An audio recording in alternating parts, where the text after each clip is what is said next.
The Flower Adornment Sutra. cttbusa.org. Translated in the Tang Dynasty by the Tripitaka Master Shramana Shikshananda of Khotan. Chapter 26, A. The 10 Grounds. Continued, c. Disciples of the Buddha. Among the 4 dharmas of attraction, this Bodhisattva stresses kind words. Among the 10 paramithas, he stresses holding precepts. It is not that he fails to practice the others, but he only does so according to his power and proportionately. Disciples of the Buddha, this is called a general discussion of the Bodhisattva Mahasattva, second ground of leaving filth. The Bodhisattva who dwells upon this ground of leaving filth for the most part becomes a wheel-turning sage king, a great host of the Dharma endowed with the 7 jewels who has sovereign power. He is able to eradicate all living beings' filth of stinginess, greed, and breaking precepts. Using wholesome expedients, he causes them to dwell secure within the 10 wholesome karmic paths. He is a great donor, and everywhere he gives without end. In giving, kind words, beneficial conduct, and identical actions, in all such deeds that are done, none is separate from mindfulness of the Buddha, none is separate from mindfulness of the Dharma, none is separate from mindfulness of the Sangha, up to and including not being separate from mindfulness of endowment with the wisdom of the knowledge of all modes. He also makes the following reflection: I should among all living beings be a leader, be supreme, be most supreme, be wonderful, be subtly wonderful, be superior, be unsurpassed, up to and including being one with the wisdom of all wisdom upon whom others can rely. If this Bodhisattva wishes to renounce the home life, and within the Buddhadharma diligently cultivates with vigor, then he will be able to renounce his household, his wife, and children, and the 5 desires. After he leaves home, he diligently cultivates with vigor. In a single instant of thought he obtains 1,000 samadhis. He comes to see 1,000 Buddhas. He knows 1,000 Buddha's spiritual powers. He can quake 1,000 worlds, up to and including being able to make appear 1,000 bodies, and with each and every body being able to make appear 1,000 bodhisattvas acting as his retinue. If he uses the most supreme vow power of a bodhisattva, then his manifestations of self-mastery surpass that number, so that in 100 kalpas, 1,000 kalpas, up to and including 1,000 million nayotas of kalpas they could not be counted or known. At that time, Vajra Treasury Bodhisattva, wishing to restate his meaning, spoke verses, saying, upright, compliant, along with capable, subdue, quiet, and completely good, quickly leaving birth and death, a vast, great intent. He uses those 10 minds to enter the second ground. Dwelling in these, he accomplishes the merit and virtue of precepts. He leaves far behind all taking life, and does not vex or harm. He is also free from stealing, and from deviant sex, from lying, harsh, perverse, divisive kinds of meaningless talk. He has no greed for wealth and things, always kind and sympathetic, of proper ways and upright mind. He has no flattery or deceit. He is free from cruelty, pride renounced. He is ultimately subdued. He practices as he has been taught, and is never lax. Hell beings and animals undergo a mass suffering. Hungry ghosts are on fire, and give off a raging blaze. All of this occurs because of their offenses. I should take them out to dwell in actual dharmas among people as he pleases. He undergoes birth up to heaven's summit.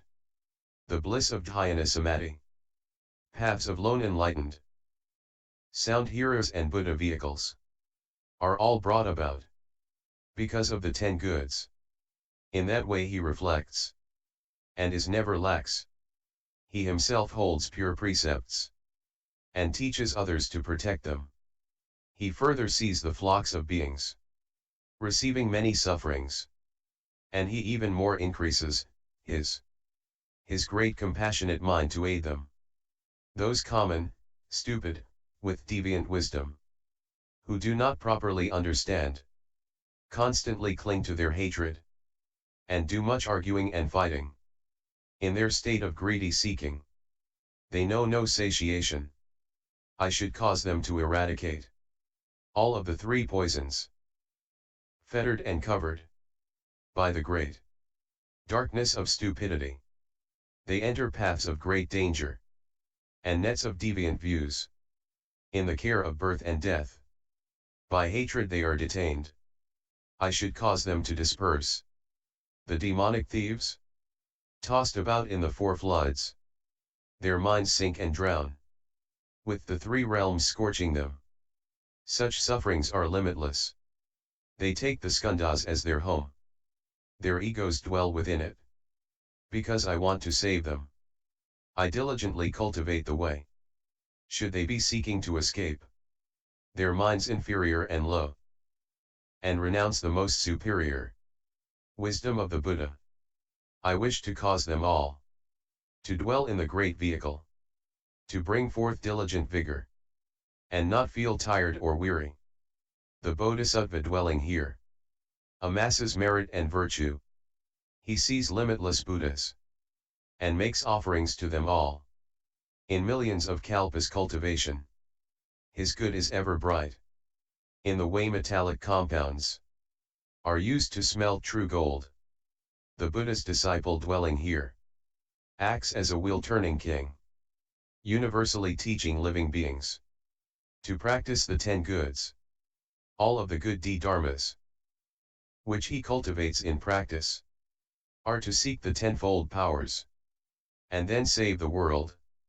He willingly forsakes kingship, wealth, and jewels, abandons household life, and relies on the Buddha's teaching with courageous vigor. Inside a single thought, he obtains 1,000 samadhis, and sees 1,000 Buddhas, all of the various powers of spiritual penetrations. The Bodhisattva on this ground is able to manifest. If he acts through power of vows, it surpasses even these, and with limitless sovereign ease, he saves the flocks of beings, of the ones who help and aid each and every world. The most supreme Bodhisattva practices, which they cultivate, such merit and virtue as that. Upon the second ground, for all disciples of the Buddha, I have now proclaimed. The third ground, Buddha's disciples who heard the conducts of that ground, the Bodhisattva states difficult to conceive, all were most respectful and in their heart rejoiced, and scattered flowers in empty space by way of offerings. They praised him saying, "Good indeed, great mountain king. With kindly mind and pity, you remember living beings, and well speak about the wise one's precepts and comportments, the marks of practice that exist upon the second ground.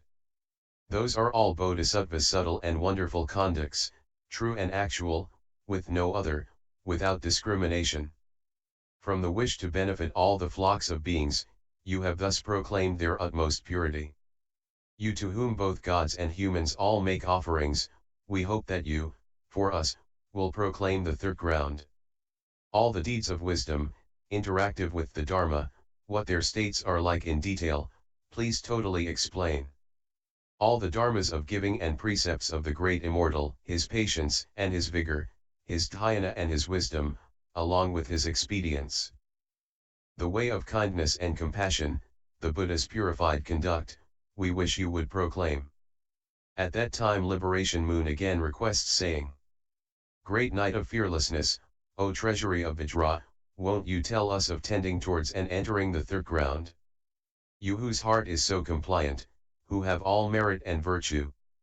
At that time, Vajra Treasury Bodhisattva addressed Moon of Liberation Bodhisattva saying, "Disciples of the Buddha, the Bodhisattva Mahasattva who has already purified the second ground, and who wishes to enter the third ground, should bring forth 10 kinds of profound minds." What are the 10? They are, a purified mind, a peacefully dwelling mind, a mind of disgust and renunciation, a mind free of greed, an unretreating mind, a solid mind, a mind of flourishing brightness, a courageous mind, a vast mind, a great mind. The Bodhisattva using those 10 kinds of minds attains entry to the third ground. Disciples of the Buddha, the Bodhisattva, Mahasattva, once he dwells upon the third ground, contemplates the marks of conditioned dharmas as they really are. That is, as impermanent, as suffering, as impure, as having no peace, as subject to destruction, as not lasting long, as produced and extinguished in akashana, as not produced from the boundary of before, as not tending towards the boundary of afterwards, and as not dwelling in the present. He also contemplates those dharmas as not being able to rescue and as having no reliance, as bestowing worries and bestowing grief, as being conjoined with suffering and troubles, as being bound up by love and hate, as multiplying anxiety and sorrows, their accumulation never stopping, as ceaselessly blazing with the fire of greed, hatred, and stupidity, as enmeshed in the multitudes of calamities which day and night increase and grow, like illusions without actuality. Having seen them in that way, he doubly increases his disgust for and freedom from all that is conditioned and tends towards the wisdom of a Buddha. He sees that the Buddha's wisdom is inconceivable, incomparable, limitless, difficult to obtain, without admixtures, that it has no troubles, no worries, and has arrived at the city of fearlessness, that is not longer retreats, that it is able to rescue living beings from limitless sufferings and difficulties. The Bodhisattva in that way, sees how there are such limitless benefits to the thus come one's wisdom. He sees that there are limitless disasters to all that is conditioned. Then towards all living beings he brings forth 10 kinds of minds of sympathy and pity. What are the 10? They are, he sees that all living beings are alone and forlorn with nothing to rely on, and brings forth a mind of sympathy and pity.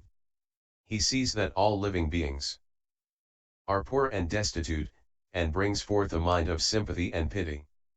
He sees that all living beings are being scorched by the fire of the 3 poisons, and brings forth a mind of sympathy and pity.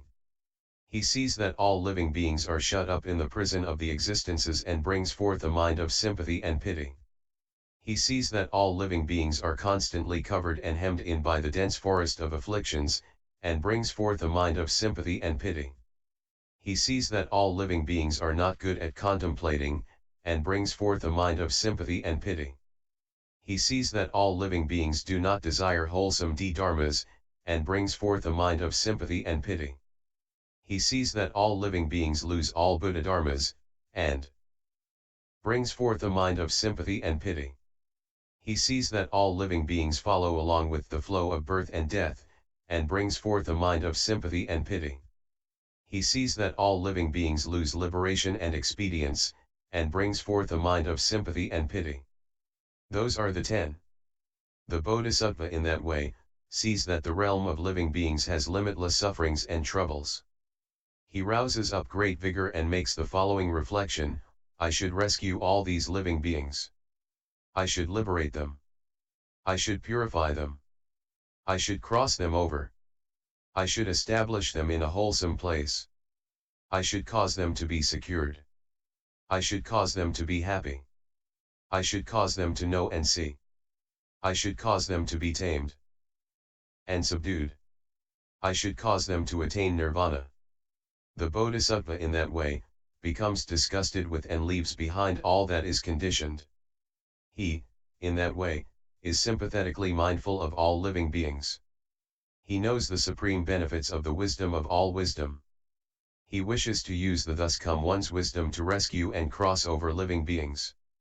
He makes the following reflection: all these living beings have fallen into the midst of the great sufferings of afflictions. What expedients can be used to pull them out and save them, so they attain the bliss of ultimate nirvana? Then he makes the following reflection: one wishing to cross over living beings, so they dwell within nirvana, does not separate from unobstructed wisdom of liberation.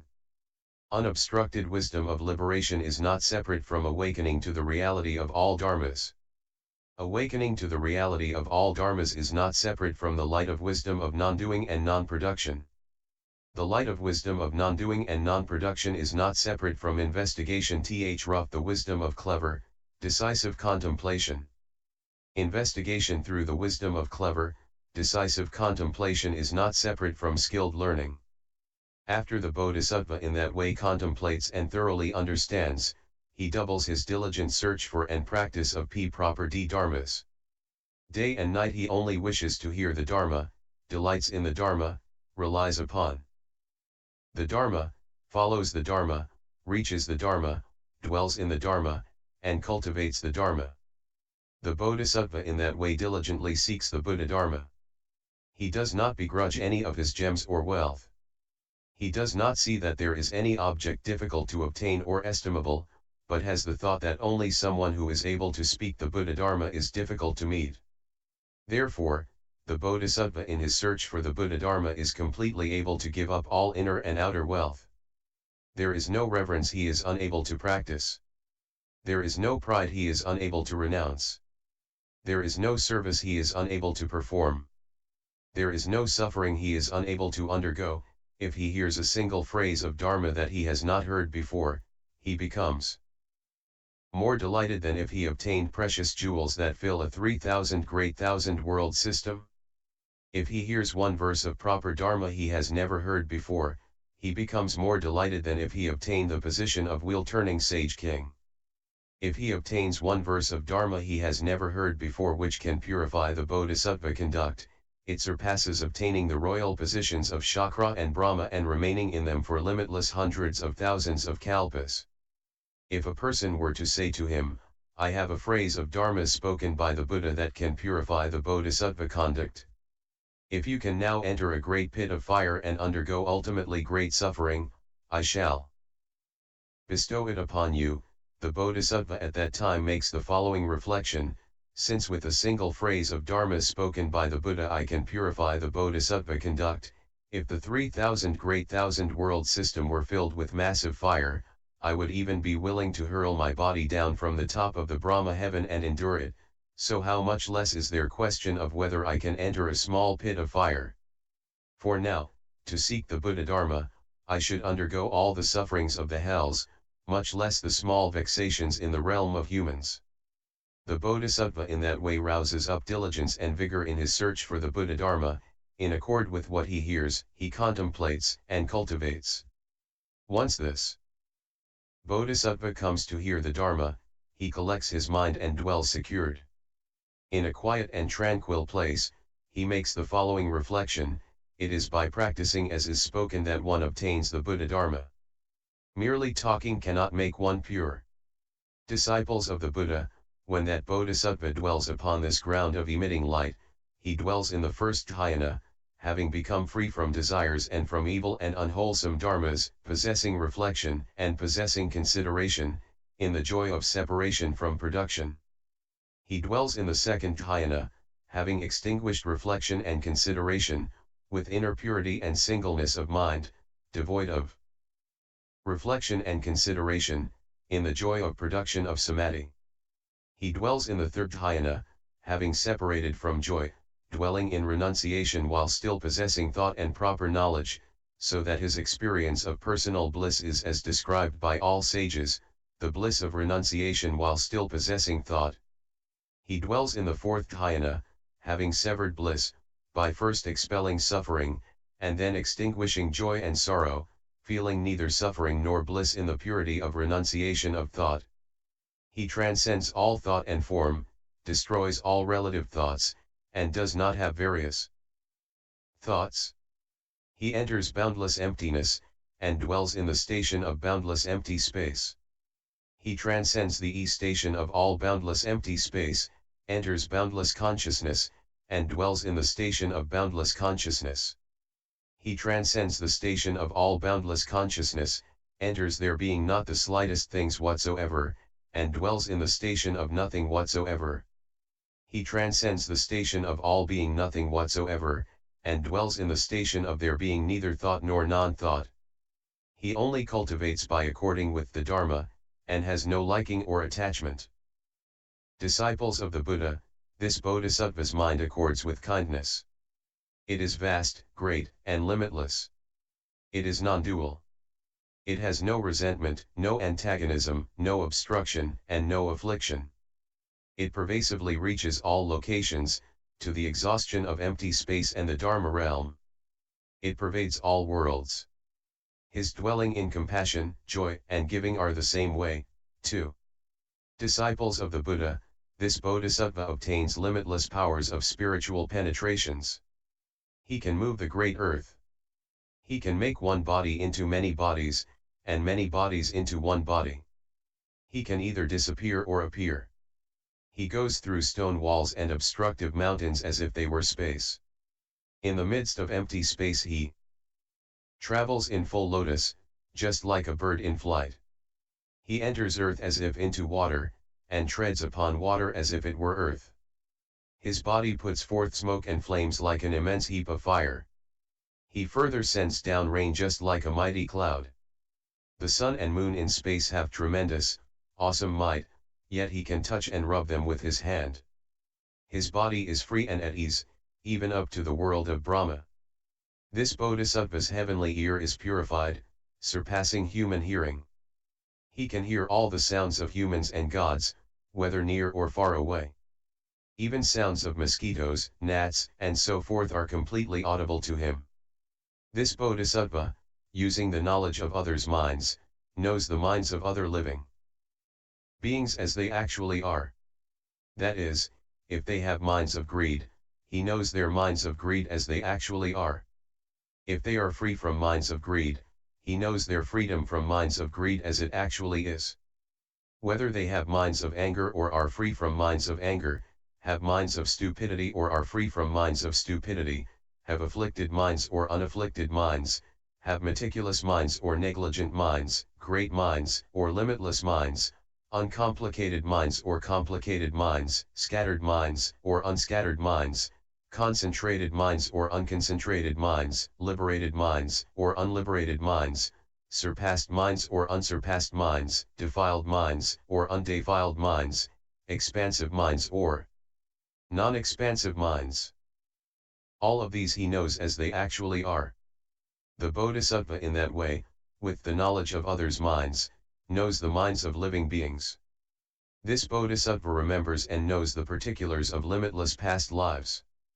That is, he remembers and knows for one life, remembers and knows for 2 lives, 3 lives, 4 lives, up to 10 lives, 20, 30, and so on, including 100 lives, limitless hundreds of lives, limitless thousands of lives, limitless hundreds of thousands of lives, for the coming into being of a kalpa, the decaying of a kalpa, for limitless coming into being and decaying of kalpas. How, I was born in such and such a clan, and such a race, with such and such food and drink, having such and such a lifespan, dwelling such and such a length of time, with such and such suffering and happiness. Having died there, I was reborn in such and such a place. Having died in such and such a place, I was reborn in this place, with such and such a form, with such and such characteristics and appearance, and such a mode of speech.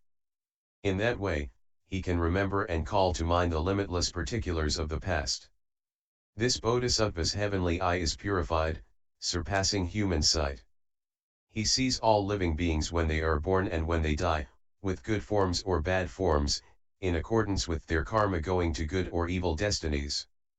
He sees how, if those living beings have performed evil actions of the body, performed evil actions of speech, or performed evil actions of mind, how if they slandered worthies and sages, held deviant views, and had the causes and conditions for karma of deviant view, when their bodies decline and their lives come to an end, they certainly fall into the evil destinies and are reborn in the hells. He sees how if those living beings have performed wholesome actions with the body, wholesome actions of speech, and wholesome actions of mind, and have not slandered worthies and sages, but have held proper views and had the causes and conditions for karma of wholesome views, when their bodies decline and their lives come to an end, they certainly are reborn in the good destinies within the heavens. The Bodhisattva knows that all accurately with his heavenly eye. This Bodhisattva is able to enter and come out of all dhyanas, samadhis, and samapatis, and yet does not undergo birth through their power. It is just according to his ability to fulfill the stations of 3 Bodhi shares, through the power of his intent and his vows, that he is born within them. Disciples of the Buddha, when this Bodhisattva dwells upon this ground of emitting light, because of the power of his vows he comes to see many Buddhas. That is, he sees many hundreds of Buddhas, sees many thousands of Buddhas, sees many hundreds of thousands of Buddhas, sees many hundreds of thousands of Buddhas, up to and including seeing many hundreds of thousands of millions of nayotas of Buddhas. He reveres and honors them completely. With a vast and great mind and a profound mind, attends upon and makes offerings to them. He offers up all the necessities of life, clothing, food and drink, bedding and medicines. He also makes offerings to all the multitudes of the Sangha, and he transfers those good roots to Anuttara Samyak Sambodhi. In the presence of those Buddhas, he reverently listens to the Dharma. Having heard it, he accepts and holds it and cultivates it according to his power. This Bodhisattva contemplates all dharmas as not produced and not destroyed, as existing due to causes and conditions. He first eradicates the bonds of views, then all the bonds of desire, the bonds of form, the bonds of existence, and the bonds of ignorance, which decrease to threads. Throughout limitless hundreds of thousands of millions of nayotas of kalpas, because of non-accumulation, his deviant greed, deviant hatred, and deviant stupidity all become extinguished, and all of his good roots become brighter and more pure. Disciples of the Buddha, it is just like real gold, which, when expertly refined, does not decrease in weight, and becomes brighter and more pure. For the Bodhisattva, it is also that way, while dwelling upon this ground of emitting light, because of non-accumulation, his deviant greed, deviant hatred, and deviant stupidity all become extinguished, and all of his good roots become brighter and more pure. This Bodhisattva's patient mind, compliant mind, harmonious mind, cheerful mind, non-hating mind, unmoving mind, non-turbid mind, mind of no high or low, mind not seeking reward, mind of repaying kindness, non-flattering mind, non-deceitful mind, and non-treacherous mind all increase in purity. This Bodhisattva, among the 4 dharmas of attraction, emphasizes beneficial conduct. Among the 10 paramithas, he emphasizes the paramitha of patience. He does not fail to cultivate the others, but only does so according to his power and proportionately. Disciples of the Buddha, this is called the Bodhisattva's third ground, that of emitting light. The Bodhisattva who dwells upon this ground for the most part becomes ruler of the heaven of the 33, able to employ expedients to cause living beings to abandon greed and desire, using giving, kind words, beneficial conduct, and similar work. All such karmic actions which he performs are not separate from mindfulness of the Buddha, mindfulness of the Dharma, and mindfulness of the Sangha, up to and including not being separate from mindfulness of endowment with the wisdom of all modes. He further makes the following reflection: I should, among all living beings, be a leader, be supreme, be especially supreme, be wonderful, be subtle and wonderful, be superior, be unsurpassed, up to and including being one of all wisdom on whom one can rely. If he diligently cultivates with vigor, in a single instant of thought he obtains 100,000 samadhis. He comes to see 100,000 Buddhas, knows the spiritual powers of 100,000 Buddhas, can move 100,000 Buddhas worlds, up to and including making to appear 100,000 bodies, each and every body having 100,000 bodhisattvas as its retinue. If he employs the most supreme power of vows of a bodhisattva to appear at will, the number is far greater. In 100 kalpas, at 1,000 kalpas, up to and including 100,000 million nayotas of kalpas, it could not be reckoned or known. At that time, Vajra Treasury Bodhisattva, wishing to repeat his meaning, used verses, saying, minds which are pure, secured, and flourishing in brightness, of disgust, non-greed, and non-harming minds. Solid, valiant minds, minds which are both vast and great. The wise one uses such to enter the third ground.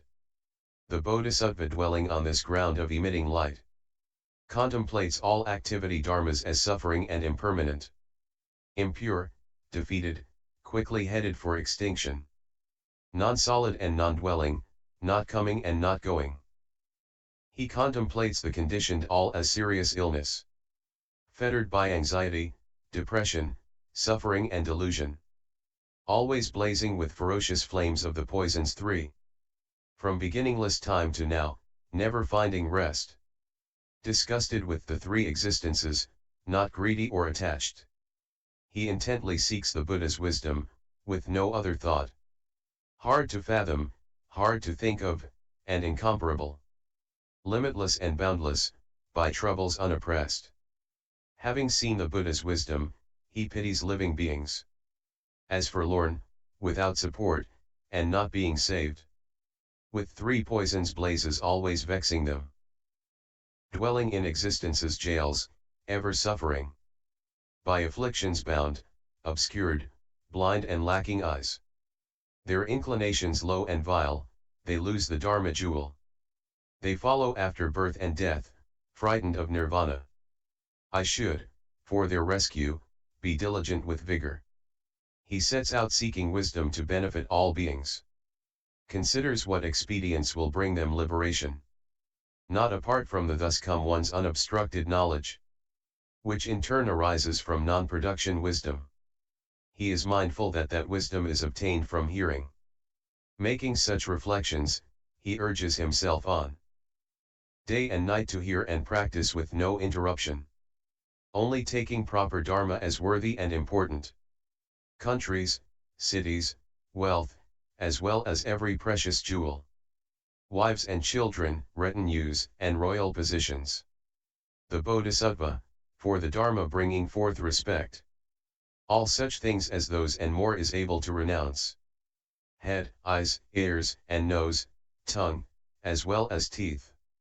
Hands and feet, his marrow, his heart, and blood and flesh. All such things as those, renouncing he does not find hard. Only a chance to hear the Dharma, he counts as most hard. Should a person come and tell the Bodhisattva, if you can hurl your body into a huge mass of fire, I shall bestow upon you the jewel of Buddhadharma.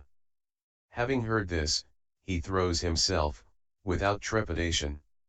Should fire even fill the 3,000 realms, he would cast his body from the Brahma world and enter it. In order to seek Dharma, he would not find it hard. Much the less all minor sufferings in the human realm. From his first resolution, up to Buddhahood. All avicii sufferings in that interval. In order to hear Dharma, he can undergo. Much the less all sufferings in the human realm. He reflects upon the principles after he has heard. Acquires the four dhyanas and formless samapattis. 4 others, 5 penetrations, in sequence then arise. Not following their power does he undergo rebirths. The Bodhisattva dwelling here can see many Buddhas. Make offerings to and hears them with certitude of mind. He severs deviant delusions and becomes more pure. Just as true gold when smelted does not decrease in weight. Dwelling here, most become Trayastrimsha rulers. Acting as guiding teachers to limitless hosts of gods. Causing them to forsake greed and dwell in wholesome ways. Singly intent upon the search for Buddha's virtues. Buddhist disciples, dwelling hereon is diligent in vigor. And with hundreds of thousands of samadhis on then becomes endowed. He sees hundreds of thousands of Buddha's bodies adorned with marks. If he uses power of vows, it surpasses even that. Universally benefiting every living being. That Bodhisattvas conducts which are most supreme. All of which like that exist upon the third ground. Based upon those doctrines I have already explained. The fourth ground. Buddha's disciples having heard this vast, great conduct, the agreeable, deep, wondrous, supreme ground, in their hearts rejoiced and were greatly delighted, and universally scattered flowers as offerings to the Buddhas. At the time of proclamation of such wondrous Dharma, the great earth and the sea's waters all trembled and quaked. All the heavenly goddesses rejoiced in delight, and together sang out wondrous sounds in praise. The heavenly King of Comfort was greatly happy, and rained down many jewels as offerings to the Buddhas, saying in praise, Buddha has for our sakes, appeared, and proclaims the foremost conduct and merit and virtue. All the wise ones' grounds meanings such as these, in 100,000 kalpas are very hard to obtain. Now we suddenly have a chance to hear the wondrous Dharma sound of Bodhisattva's conduct supreme. We hope the brightly wise one will go on to proclaim the next grounds way decisive, with nothing left out, for the benefit of every single god and human. These disciples of the Buddha, all would like to hear. Heroically great-hearted Moon of Liberation requested Vajra Treasury saying, Disciple of the Buddha. From here, in turn, to enter into the fourth ground. All the marks of practice. We wish you would proclaim. At that time, Vajra Treasury Bodhisattva addressed Moon of Liberation Bodhisattva saying, Disciples of the Buddha, the Bodhisattva Mahasattva who has already purified the third ground and who wishes to enter the fourth, the ground of blazing wisdom, should cultivate 10 doors for understanding the Dharma. What are the 10? They are, contemplating realms of living beings, contemplating realms of Dharma, contemplating realms of worlds, contemplating realms of empty space, contemplating realms of desire, contemplating realms of form, contemplating realms of formlessness, contemplating realms of vast minds, faith, and understanding. The Bodhisattva, using these 10 kinds of doors for understanding Dharma, obtains entry to the fourth ground, that of blazing wisdom. Disciples of the Buddha, the Bodhisattva, while dwelling on this, the ground of blazing wisdom, then can, by using 10 kinds of wisdom for maturing dharmas, obtain those internal dharmas and be born in the thus come one's household. What are the 10? They are, by having a deep mind that does not retreat, by giving rise to pure faith in the triple jewel which is ultimately indestructible, by contemplating the production and extinction of all activities, by contemplating the non-production of the self-nature of all dharmas, by contemplating the comings into being and destructions of world realms, by contemplating how there is production because of karma, by contemplating birth and death and nirvana, by contemplating the karma of living beings and countries, by contemplating the boundary of before and the boundary of afterwards, by contemplating what has no exhaustion. Those are the 10. Disciples of the Buddha, the Bodhisattva who dwells upon this, the fourth ground, contemplates inside his body, making a methodical contemplation of the body, diligently and heroically is mindful of wisdom and expels worldly greed and worry. He contemplates outside his body, making a methodical contemplation of the body, diligently and heroically is mindful of wisdom, and expels worldly greed and worry. He contemplates inside and outside his body, making a methodical contemplation of the body, diligently and heroically. Is mindful of wisdom, and expels worldly greed and worry. In that way, he contemplates inner feelings, inner and outer feelings, making a methodical contemplation of feelings. He contemplates the inner mind, the inner and outer mind, making a methodical contemplation of the mind. He contemplates inner dharmas, inner and outer dharmas, making a methodical contemplation of dharmas, diligently and heroically is mindful of wisdom, and expels worldly greed and worry. Furthermore, to prevent all evil and unwholesome dharmas which have not yet arisen from arising, that Bodhisattva wishes to bring forth diligent vigor and makes up his mind to properly cut them off. To cut off all evil and unwholesome dharmas which have already arisen, he wishes to bring forth diligent vigor and makes up his mind to properly cut them off. In order to cause all wholesome dharmas which have not yet arisen to arise, he wishes to bring forth diligent vigor, and makes up his mind to properly cultivate them. In order to cause all wholesome dharmas which have already arisen to remain and not be lost, he cultivates to increase and extend them. He wishes to bring forth diligent vigor, and makes up his mind to properly cultivate them. Moreover, this Bodhisattva cultivates the samadhi of zeal, cutting off activities, and accomplishes the basis of psychic power, relying on disgust, relying on leaving, relying on extinction, and makes transference to renunciation. He cultivates the samadhi of vigor, the samadhi of thoughts, and the samadhi of contemplation, cutting off activities, and accomplishes the basis of psychic power, relying on disgust, relying on leaving, relying on extinction, and makes transference to renunciation. Furthermore, this Bodhisattva cultivates the root of faith, relying on disgust, relying on leaving, relying on extinction, and makes transference to renunciation. He cultivates the root of vigor, the root of mindfulness, the root of samadhi, and the root of wisdom, relying on disgust, relying on leaving, relying on extinction, and makes transference to renunciation. Furthermore, this Bodhisattva cultivates the power of faith, relying on disgust, relying on leaving, relying on extinction, and makes transference to renunciation.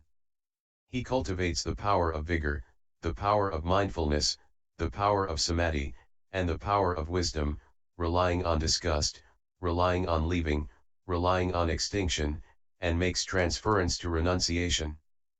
Furthermore, this Bodhisattva cultivates the enlightenment share of mindfulness, relying on disgust, relying on leaving, relying on extinction, and makes transference to renunciation. He cultivates the enlightenment share of selecting a dharma, the enlightenment share of vigor, the enlightenment share of joy, the enlightenment share of casting out, the enlightenment share of samadhi, and the enlightenment share of renunciation, relying on disgust, relying on leaving, relying on extinction, and makes transference to renunciation. Furthermore, this Bodhisattva cultivates proper views, relying on disgust, relying on leaving, relying on extinction, and makes transference to renunciation. He cultivates proper thought, proper speech, proper actions, proper livelihood, proper vigor, proper mindfulness, and proper samadhi, relying on disgust, relying on leaving, relying on extinction, and makes transference to renunciation. The Bodhisattva cultivates such merit and virtue in order not to abandon any living being. Through the maintaining of his original vows, because he takes great compassion as foremost, due to the accomplishment of great kindness. Because he remembers and ponders the wisdom of all wisdom, in order to bring about the adornment of Buddhalans, to become perfectly endowed with the powers, fearlessnesses, uncommon Buddhadharmas, marks, characteristics, and sounds of a thus come one, because he seeks the very highest, most supreme way, because he follows in accord with the deeply profound liberations of a Buddha he has heard, and because he thinks of clever expedients of great wisdom. Disciples of the Buddha, when this Bodhisattva dwells upon the ground of blazing wisdom, he makes all views of a body his primary consideration. That is because with regard to a self, others, living beings, ones with lifespans, skandhas, realms, and locations as arising, being attached to, made to appear and disappear, thought about, contemplated, or regulated, and because with regards to anything as belonging to a self, wealth, and possessions and places of attachment, he can become completely free. If this Bodhisattva sees karmic actions that have been reproved by the thus come one and are defiled by afflictions, he abandons them all. He sees karmic actions that accord with the Bodhisattva way and have been praised by the thus come one, he completely cultivates them.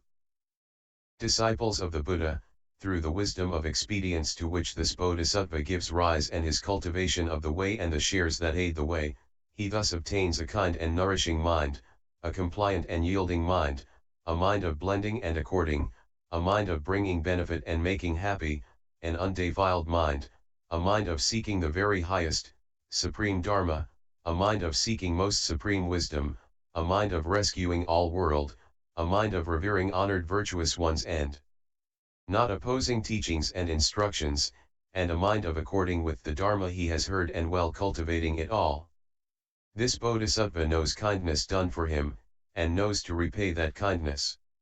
His mind is well disposed for the good, and he is pleasant to Associate with. He is upright and gentle, not acting like a dense thicket. He is free from pride, well accepts teachings and advice, and well grasps the intention of what is said.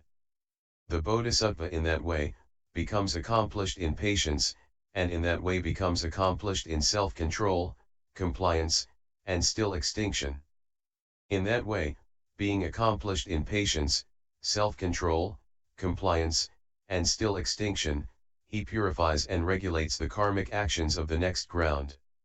When he sets his mind on cultivating and maintaining, he attains to unresting vigor, unmixed, undefiled vigor, non-retreating vigor, vast, great vigor, boundless vigor, blazing vigor, incomparable vigor, indestructible vigor, vigor to bring all living beings to maturation, and vigor that well distinguishes what is and what is not the way.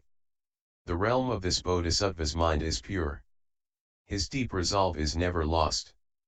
His enlightened understanding is clear and keen. His good roots increase and grow. He leaves behind worldly filth and turbidity. He cuts off all doubts and delusions. He is endowed with perfect clarity of severance, and his joy is full. The Buddhas draw near to and mindfully protect him. His limitless resolutions and inclinations all become accomplished. Disciples of the Buddha, when this Bodhisattva dwells upon this ground of blazing wisdom, through the power of his vows, he comes to see many Buddhas. That is, he comes to see many hundreds of Buddhas, sees many thousands of Buddhas, up to and including seeing many hundreds of thousands of millions of naodas of Buddhas. He reveres and honors them all, attends upon them, and makes offerings to them, completely offering up all the necessities of life: clothing, bedding, food and drink, and medicines. He also makes offerings to all the multitudes of the Sangha, and completely transfers those good roots to Anuttara Samaya Sambodhi. In the presence of those Buddhas, he reverentially listens to the Dharma, and having heard it, he himself accepts and maintains it and perfectly cultivates it. Moreover, within all those Buddhas' Dharma, he leaves the home life to cultivate the way. He then even more cultivates and regulates his deep mind of faith and understanding. Passing though limitless hundreds of thousands of millions of naodas of kalpas, he causes all of his good roots to become increasingly bright and pure. Continued, D.